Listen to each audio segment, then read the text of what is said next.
Magandang umaga po sa ating lahat. Tayo po ngayon ay nasa ika-19 na linggo sa karaniwang panahon. Isama po natin sa ating panalangin ang pasasalamat at espesyal na intensyon ng Teresa Ferrer and Family, Michelle Badwa and Family, sa biyaya ng buhay ni Teresa Ferrer, sa kagalingan ni Virginia Patrick, Gian Abadam, Maria Gina Sison, Adelia Sardinia, at para sa kaluluwa, sina Gideon Pahe, Adelaida Pangan, Wilfredo Jose Pelobelio, Fermina Lardin, Ernesto Rosario Hornada, Eugenia Pascual, Cesar Andy, Ginny, Rupo Jr., Almeda Efren Tombok, Father Simplicio Esteban, Father Chito Vicente, Sol Estrella, Raul, Sonia, Glorian, Valentina, Gerardo, Paulino, Antonina, Henara Bailon at Dominador Bailon Jr. Sadyang nakagugulat ang mga salita ni Jesus sa Ebanghelyo sa linggong ito. Ako ang pagkaing bumaba mula sa langit. Kung paanong hindi pinabayaang magutom at mauhaw ng Diyos si Elias, gayon din naman ang pagbibigay sa atin ng Ama, ang kanyang anak, na si Jesus, upang maging tinapay ng buhay. Sa Kanya, tayo patuloy na umiiral, naglalakbay at nakatatagpo ng kaganapan ng buhay. Bilang panimula po ng ating pagdiriwang, magsitayo po ang lahat.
Sa ngalan ng Ama at ng Anak ng Espiritu Santo, Amen. sumainyo ang Panginoon. At sumainyo rin. Mga kapatid, tayo ay nasa ika-19 na linggo sa karaniwang panahon.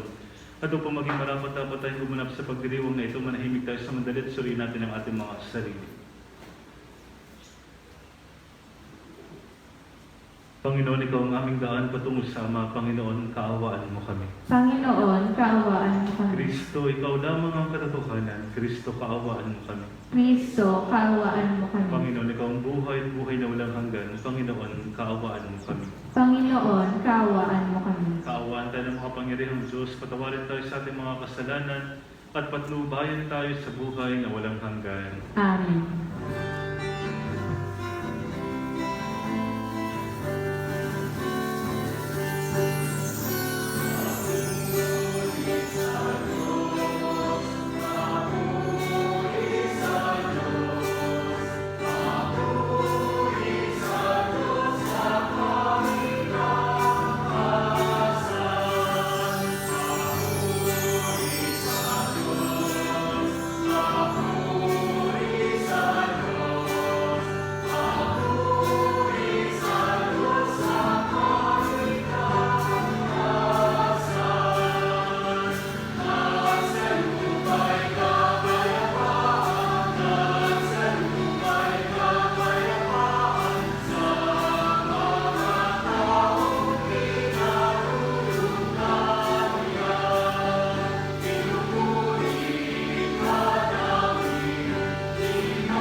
Manalangin tayo.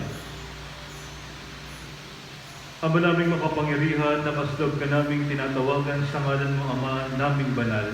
Sa kalooban namin ay panahanin mong lubos ang Espiritong sa aming kumukupkup, upang sa lupaing pinangako kami makapasok sa pamagitan ni Jesucristo, kasama ng Espiritu Santo, magpo sa walang hanggan. Amen. Magsiupo po ang lahat at makinig sa pagpapahayag ng salita ng Diyos. Sa unang pagbasa, nagpadala ang Diyos ng anghel kay Elias upang pag-ibayuhin ang kanyang pisikal at moral na lakas at sa gayon ay maipagpatuloy ang kanyang paglalakbay at misyon. Pagbasa mula sa unang aklat ng mga hari. Noong mga araw na yun, si Elias ay mag-isang pumunta sa ilang. Pagkatapos ng maghapong paglalakad, ay naupo siya sa lilim ng isang puno ng retama at nanalangin ng ganito: Panginoon, kunin na po ninyo ako. Ako po'y hirap na. Nais ko na pong mamatay. Pagkatapos, nahiga siya at nakatulog. Ngunit dumating ang isang anghel. Kinalabit siya at ang sabi, Gising na at kumain ka. Nang siya'y lumingon, nakita niya sa may ulunan ang isang tinapay na nituto sa ibabaw ng mainit na bato at tubig sa isang sisidlan. Kumain nga siya at uminom. Pagkatapos ay nahiga ulit. Ngunit bumalik ang anghel ng Panginoon. Kinalabit siya uli at sinabi, Bumangon ka at kumain. Napakahaba pa ang lalakarin mo. Kumain nga siya uli at uminom at siya'y lumakas. Sa tulong ng pagkain iyon, naglakbay siyang 40 araw at 40 gabi hanggang sa Horeb, ang bundok ng Diyos. Ang salita ng Diyos. Salamat sa Diyos.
Pagkat tinabi ko ang pagkasalita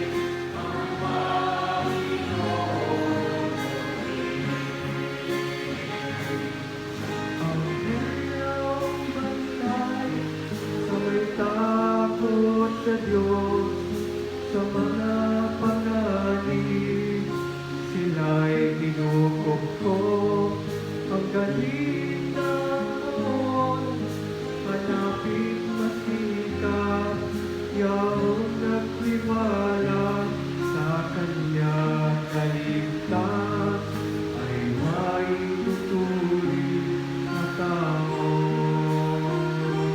Mapalang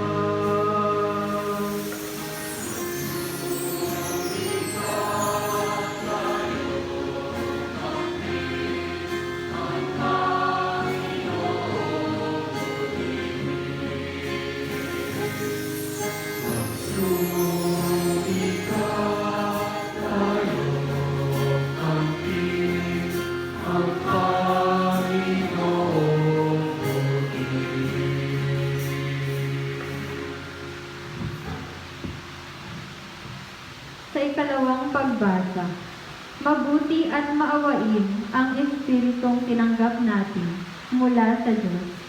Sa pakikisa natin sa Espiritu, ginagawa natin kaayang-aya, alay ang ating buhay sa Diyos. Pagbasa mula sa sulat ni Apostol San Pablo sa mga taga-Efeso. Mga kapatid, huwag niyong dulutan ng pighati ang Espiritu Santo, sapagkat ito ang tatak ng Diyos sa inyo. Ang katibayan ng inyong katubusan pagdating ng takdang araw. Alisin na ninyo ang lahat ng sama ng loob, galit at puot. Huwag na kayong mamumulyaw, manlalait at mananakit ng damdamin ng kapwa. Sa halip, maging mabait kayo at maawain sa isa't isa. At magpatawaran tulad ng pagpapatawad sa inyo ng Diyos sa pamamagitan ni Kristo. Yamang kayo mga anak na minamahal ng Diyos. Tularan niyo siya. Mamuhay kayong puspos ng pag-ibig tulad ni Kristo. Dahil sa pag-ibig sa atin, inihandog niya ang kanyang buhay bilang mahalimuyak na hain ng Diyos. Ang salita ng Diyos. Salamat sa Diyos, magpitayo.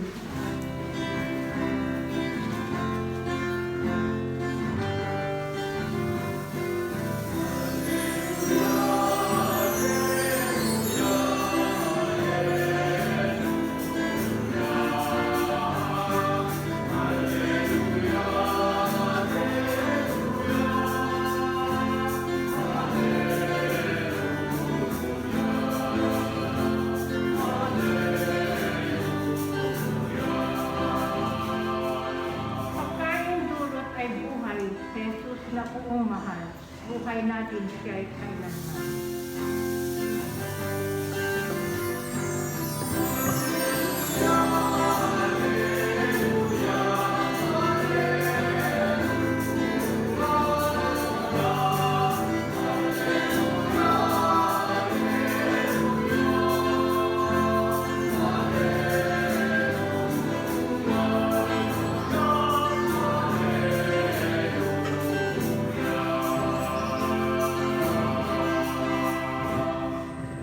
Sumainyo ang Panginoon. At sumainyo Ang mabuting balita ng Panginoon ayon kay San Juan. papuri sa iyo, Panginoon. Noong panahon iyon, nagbulong-bulungan ng mga Hudyo dahil sa sinabi ni Jesus, "Ako ang pagkain na bumaba mula sa langit," sinabi nila.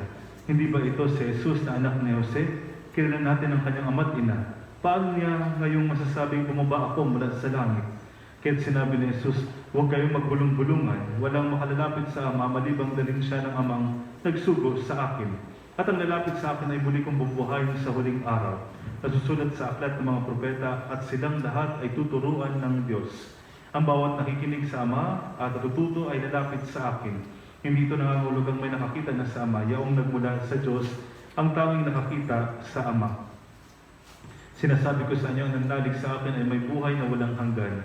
Ako ang pagkain nagbibigay buhay. Kumain ng mana ang inyong mga ninuno nang sila'y nasa ilang, gayunman namatay sila. Ngunit ang sino mang kumain ng pagkain bumaba mula sa langit ay hindi mamamatay. Ako ang pagkain na bibigay buhay, bumaba mula sa langit. Mabubuhay magpakailanman ang sino mang kumain nito. At ang pagkain na bibigay ko sa kabubuhay ng sanlibutan ay ang aking laman. Ang mabuting balita ng Panginoon. Pinupuri ka namin, Panginoong Hesukristo. Magsiupo po. Magandang umaga po sa inyong lahat. Ngayong ika-19 na linggo sa karaniwang panahon, pinagpapatuloy nating pagnilayan at pagdasalan ang tinatawag nating Bread Discourse sa Ebanghelyo ni San Juan. Medyo mahaba-haba ito na para bagang pinakadiin-diinan ng ating Panginoon na sana maalala natin sa ating buhay ang sinasabi niyang ako ang pagkain nagbibigay buhay. Huwag sana natin kakalimutan iyon sapagkat ang totoo, kung ito ay medyo mahaba-haba sa Ebanghelyo ni San Juan, nangangahulugan lamang na sa community ni San Juan noong unang panahon, ang sentro ng buhay at pagdiriwang ay ng simbahan o ng community noong unang panahon ni San Juan ay naroon sa paghahati-hati ng tinapay, naroon sa banal na misa. At hanggang ngayon, yun ang pinang-aawakan ng ating simbahan. Sinasabi niya na walang simbahan kung walang banal na misa. Magkakaroon tayo minsan ng fellowship, o kaya ng Bible sharing, o ng Bible study, o kaya ng iba pang mga liturgical celebration. Pero hindi iyon katapat ng banal na misa. Ganun kahalaga ang ating pagdiriwang ng banal na Eucharistia. Bakit? Sapagkat konkreto dito sinasabi ng ating Panginoon, ito ang aking katawan, ito ang aking dugo. At sa pamagitan nito, nabubuhay at may buhay na walang hanggan ang simbahan na mayroon tayo. Tayo mismo hanggang sa tayo ay makarating sa kalulatian. Sa katunayan, yung ibang dokumento ng ating simbahan ay magsasabi na itong banal na misa ay dadalhin pa rin tayo nito pagdating natin doon sa langit. Kaya kung hindi tayo nagsisimba, ano ang malalaman natin sa pagkatapos ng buhay natin sa mundong ibabaw? Ito ang hindi mawawala sa atin. Ito ang hindi masisira sa atin. Yung pagtanggap natin at pagdiriwang natin ng banal na misa. Sana makita niyo rin ng mabuti na hindi tayo kumatanggap lamang ng katawan at dugo ni Kristo sa huling bahagi. Pati rin sa unang bahagi, kaya importante rin iyon. Yung salita ng Diyos ay pinaghahati-hati din natin at tinatanggap din natin at bahagi yun ang pagkain ng ating kaluluwa. Yung salita, maalala niyo siguro, no? Pag binabasa ang salita ng Diyos, hindi ba't ang salita ang siyang nagkatawang tao? At yung nagkatawang tao yun na si Jesus, sinabi niya, ito ang aking katawan nung binigay niya ang tinapay. So halos magkarugtong na yung salita hanggang doon sa Eucharistia. Parehong tinatanggap natin iyon. Sa katunayan ng unang panahon din, sinasabi ng mga nagtuturo sa atin na kapag nagsimba ka talaga at nagkomunyon ka noon, paglabas mo ng simbahan o pagkatapos ng misa, busog ka. Kaya lang ngayon, hindi na eh. Minsan napakaliit pa nung. Tapos napakanipis. Parang it melts in your mouth. Tapos wala na. Samantalang noon talagang medyo hati-hati pa yan talaga na pan. Tapos lahat din ay umiinom ng alak. Pero ngayon, father na lang. Kulang sa budget. Cross-cutting. Pero alam niyo naman na hindi ito tungkol sa si Father. Kung ano ang ating tinanggap ay parehas din. Parehas din yun. Parehas na si Kristo ang ating tinatanggap sa banal na komunyon. Siyang pagkain ng ating kaluluwa. Pag nagmimisa ako, lagi kong naalala yung estudyante ko nung teenager pa ako. Sasabihin ko sana nung binata pa ako. Binata pa pala ako ngayon. Nung teenager ako, katikista ako sa amin dun sa Santa Cruz. Ang parish priest ko noon ay si Father Ernie. Tapos nagtuturo ako sa mga magpo-first communion. yung isang estudyante ko, hindi siya Katoliko, pero gustong-gusto niya talagang mag-First Communion. Naalala ko siya palagi kasi nga yung bang kwan, ito yung bang sinarawan ng kwan, interesadong tumanggap ng katawan ni Kristo. Yung bang para bagang, although hindi naman niya alam ng buong buo, pero sapat na sa kanya na makapagsimba siya at makatanggap ng katawan ni Kristo isang araw. Pero dahil hindi siya Katoliko, gusto niya talaga. Medyo problema yun kasi syempre haharapin ko ang magulang niya. At sa awa ng Diyos naman, salamat naman at gusto rin ng magulang. Para pag hindi, medyo magkakaroon ng conflict. Pero salamat pa rin. Nagpabinyag siya. Hanggang sa nung ikinasal siya ng mga nakaraang taon, ako pa rin ang nagkasal sa kanya at tinawag niya ako. Nakakatuwa siya at naalala ko nga yun kasi ang liit-liit na noon. Medyo matabak-tabak pa siya noon. Chubby-chubby. Pero talagang very eager na tumanggap ng katawan ni Kristo. Medyo doon sa bayan namin, malayo-layo barangay yun. Talaga may pagkakataon na talagang halos walang nilalakad pa namin para mapuntahan ang school na yun. And yet, andun nga yung batang yun, gustong magkomunyon. Sana ganun din tayo, Sana palagi tayo interesado palagi at para bagang pag hindi tayo nakapagsimba, may kulang sa atin. Which is true naman talaga. May kulang sa atin pag hindi tayo nagsimba at hindi nakatanggap ng katawan ni Kristo. Alam niyo yun, bilang mga sumusunod kay Kristo, bahagi yun ng ating buhay. Kaya itong lockdown na ito, itong pandemyang ito, ay binigyan tayo ng maraming challenge. And yet, narito pa rin tayo. Sapagkat alam natin kung gaano kahalaga ang misang ito. Hindi ko alam kung narinig niyo yung ibang mga nauna pang buwan ay nagbukas na ang mga mall, pero ang simbahan hindi man lang magbukas. Talagang kinako ng ating simbahan. And yet, mayroon naman tayong pamamaraan. Alam natin na hindi tayo pababayaan. Alam natin na hindi tayo iwan ng ating Panginoon. At sa kasalukuyan, meron may challenge pa rin, pero nagpapatuloy tayo. Kasi alam natin na bahagi ito ng ating buhay sa kasalukuyan at sa mga susunod na araw. Kaya nga sana, habang pinagninilayan natin ang mga ganitong pagkakataon, mas lalo nating pahahalagahan ang ating pagsisimba. Ma-challenge pa nga sa inyo ngayon dahil medyo madulas ang daan. Mag-ingat po kayo.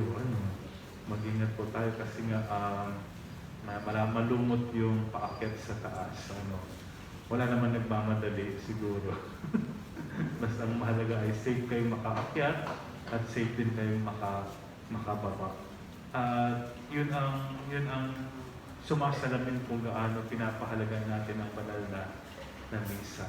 Mayroon tayong choir, mayroon tayong mga nagbabasa, mayroon tayong mga eme at saka sakristan. Salamat at meron tayong paring. Kasi alam niyo naman, nagkukulang kami.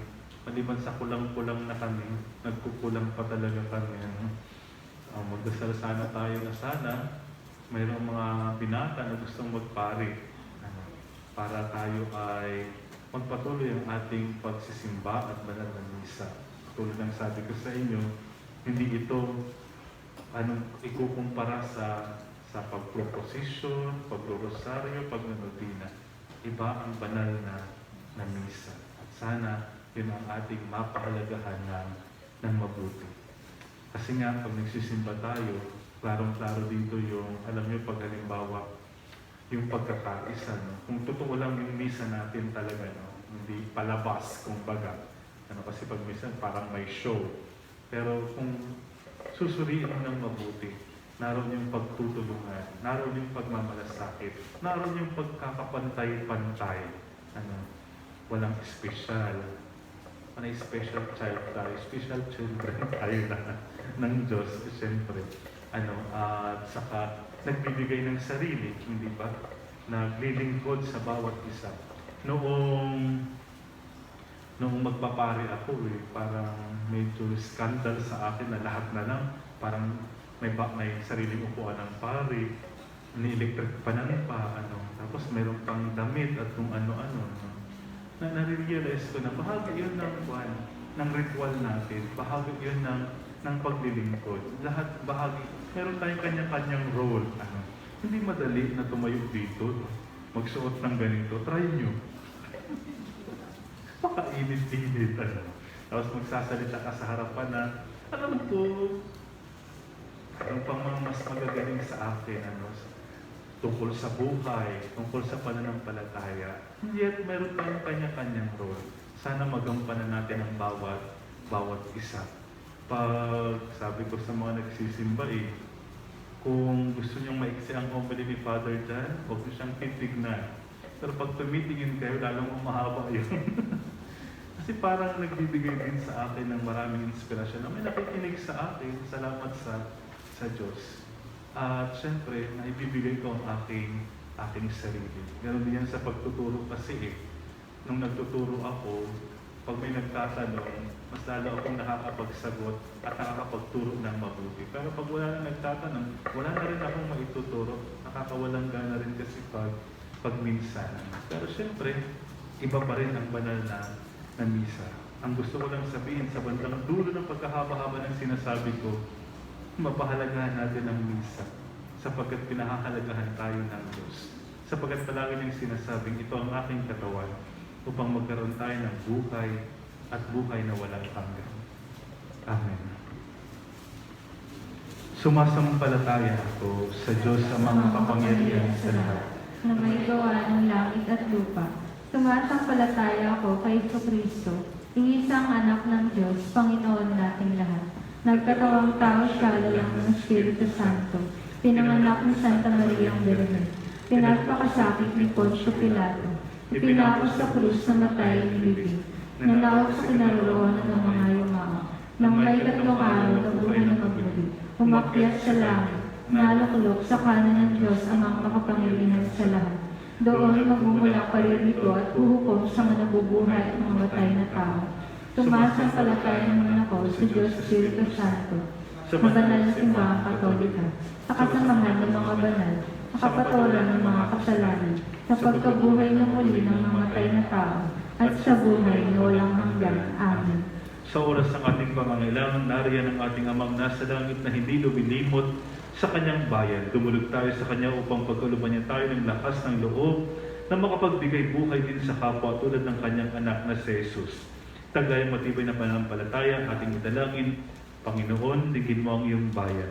Panginoon, dinggin mo ang iyong bayan. Para kay Papa Francisco, na aming obispo, mga pari at diakono, magsilbing bukal at rurok nawa ng kanilang buhay ang Eukaristiya upang makasumpong sila ng lakas at inspirasyon para sa kanilang ministeryo. Manalangin tayo. Para sa mga pinuno ng aming pamahalaan, matupad nawa nila ang kanilang sinumpaang tungkulin. Maging daan nawa ito tungo sa ikabubuti ng lahat. Manalangin tayo. Para sa sambayan ng Kristiyano, maging malinaw at epektibong tanda nawa tayo ng paghahari ng Diyos upang mapukaw ang mga hindi sumasampalataya at nagdududa sa pamamagitan ng ating banal na pamumuhay. Manalangin tayo.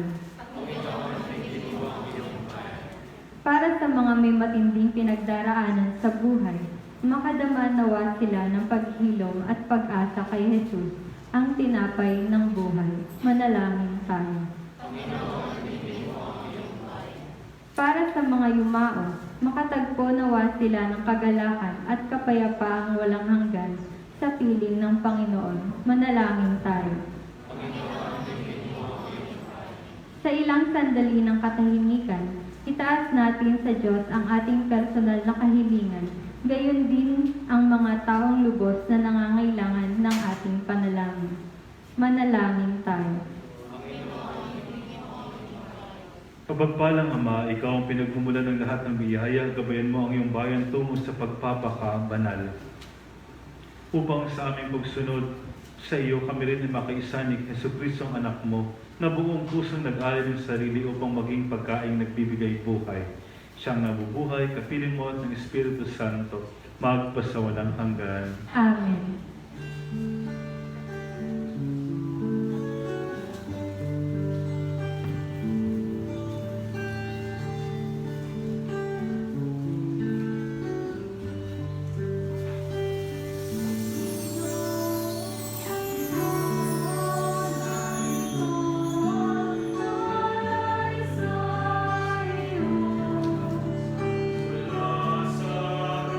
Magsiupo po ang lahat.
Manalangin kayo mga kapatid upang paghahain natin ay kalugdan ng Diyos sa mga makapangyarihan.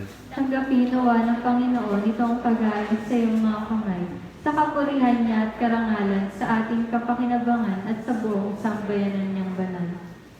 Ama naming lumikha, kalugdan mo ang mga alay ng iyong sambayanan. Ang pinagmamagandang loob mong ibigay sa amin upang maihain ay siya namang gumanap ng iyong ginagawa upang kami tubusin sa pamagitan ni Jesucristo, kasama ng Espiritu Santo, magpasawalang hanggan. Amen. Sumainyo ang Panginoon. At sumainyo rin. Itaas sa Diyos inyong puso at diwa. Tinaas na namin sa Panginoon. Pasalamatan natin ang Panginoong ating Diyos. Marapat na siya'y pasalamatan. Ama naming makapangyarihan, tunay ngang marapat na ikaw ay aming pasalamatan. Ikaw ang lumikha sa tanan. Ikaw ang nagtakdang magkaroon ng gabi at araw, gayon din ng tag-init at tag-ulan. Ikaw ang humubog sa tao bilang iyong kawangis, na mapagkakatiwala ang mga siwa sa daigdig. Ikaw ngayon pinaglilingkuran sa pagganap sa pananagutan ng iyong pinagtitiwalaan sa pamagitan ng anak mong mahal. Kaya kaisa ng mga anghel nagsisaot ang papuri sa iyo, na walang humpay sa kalangitan. Kami nagbubunyi sa iyong kadakilaan.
Magsiluhod po.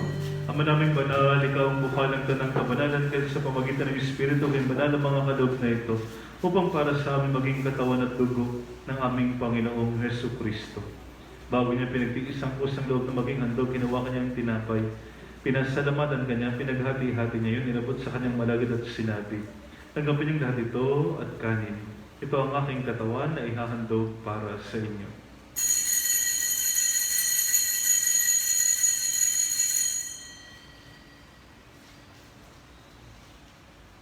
Gayon din naman ang matapos ang hapunan, hinawakan niya ang kalis. Muli kanyang pinasalamatan.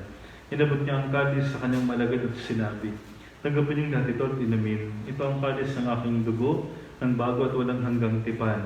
Ang aking dugo na ibubuhos para sa inyo at para sa lahat. Sa ikapagpapatawad ng mga kasalanan, gawin ninyo ito sa pag-alaala sa akin.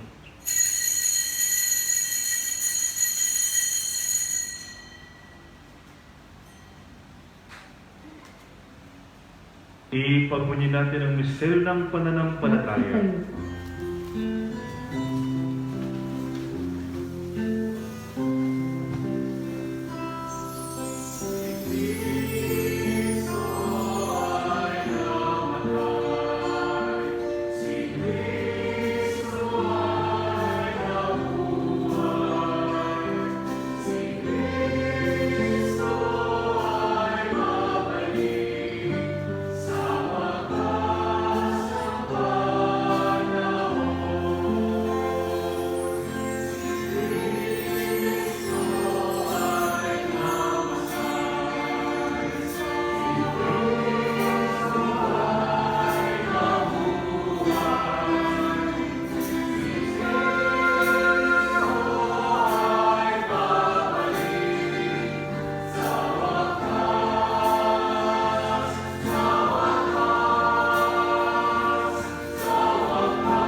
Ama, ginagawa namin ngayon ang pag-alaala sa pagkamatay at muling pagkabuhay ng iyong anak, kaya tinialay namin sa iyo ang tinapay na nagbibigay buhay at ang kalis na nagkakalob ng kaligtasan.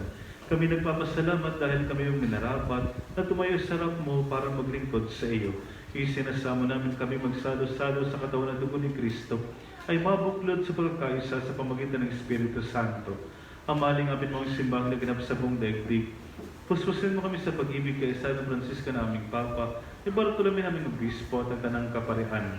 Alalahanan mo rin ang mga kapatid naming nahimlay na may pagkasang silid muling mabubuhay, gayon din ang lahat ng mga pumanaw. Kaawaan mo sila at matuloyin sa iyong kalinugan. Kaawaan mo at pagindapatin kaming lahat na makasalo sa iyong buhay na walang wakas. Kaysa ng mahal na Birheng Maria, Ina ng Diyos, isa na sila kanyang tapat na esposo. Kaysa ng mga apostol at lahat ng mga banal na namuhay dito sa daigdig ng kalugod-dugod sa iyo. Maipagdiunuan namin ang pagpupuris kararangal mo sa pamagitan ng anak na aming Panginoong Hesus Kristo.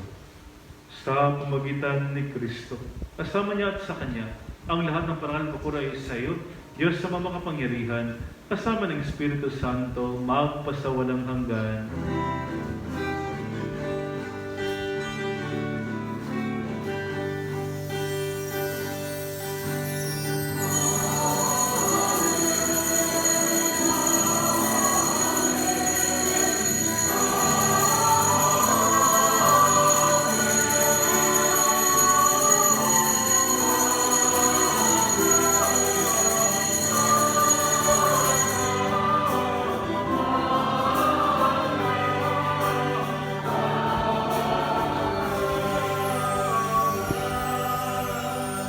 Tawagin nating Ama ang Diyos nating mapagkalinga.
Hinihiling namin kami Diyos sa lahat ng masama, pagkulaban ng kapayapaan araw-araw, iligtas sa kasalanan at ilayo sa lahat ng kapahamakan. Samantalang aming pinananabikan ang dakilang araw ng pagkapahayag ng tagapagligtas naming si Yesu Kristo. Sapagkat sa iyo ang kaharian at ang kapangyarihan at ang kapurihan magpakailanman. Amen. Panginoong Yesu Kristo, sinabi mo sa iyong mga apostol, kapayapaan ang iniwan ko sa inyo, ang aking kapayapaan ang binibigay ko sa inyo. Tunghayin mo ang aming pananampalataya at huwag ang aming mga pagkakasala. Pagkalooban mo kami ng kapayapaan at pagkakaisa, ayon sa iyong kalooban, kasama ng Espiritu Santo, magpasawalang hanggan. Amen. Ang kapayapaan ng Panginoon ay laging sumainyo. At sumainyo din. Magbigayan kayo ng kapayapaan sa isa't isa. Peace be with you.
Magsiluhod po.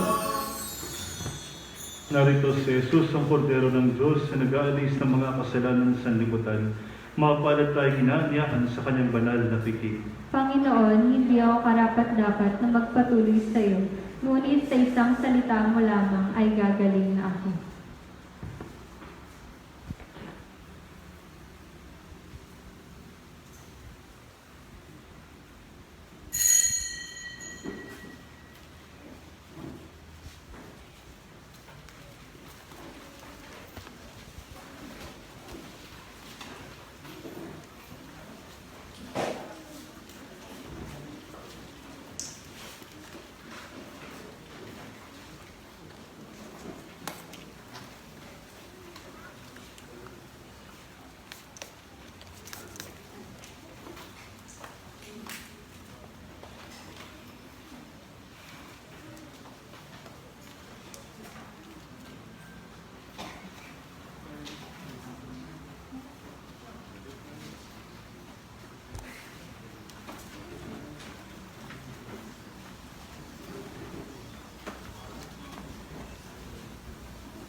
Manalangin tayo.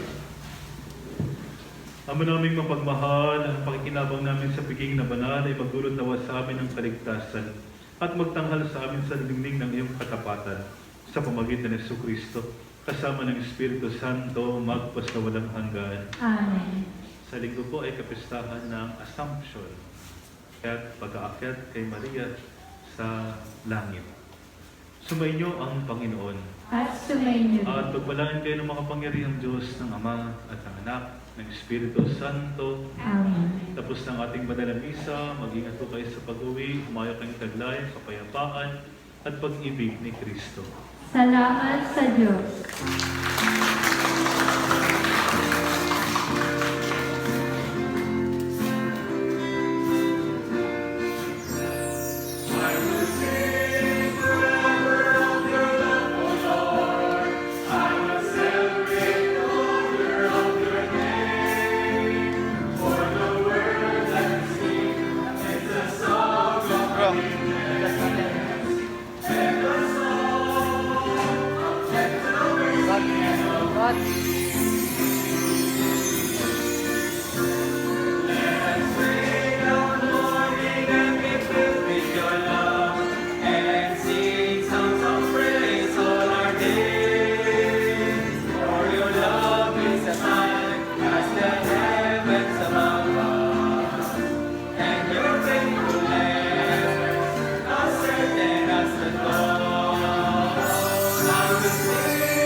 Your life.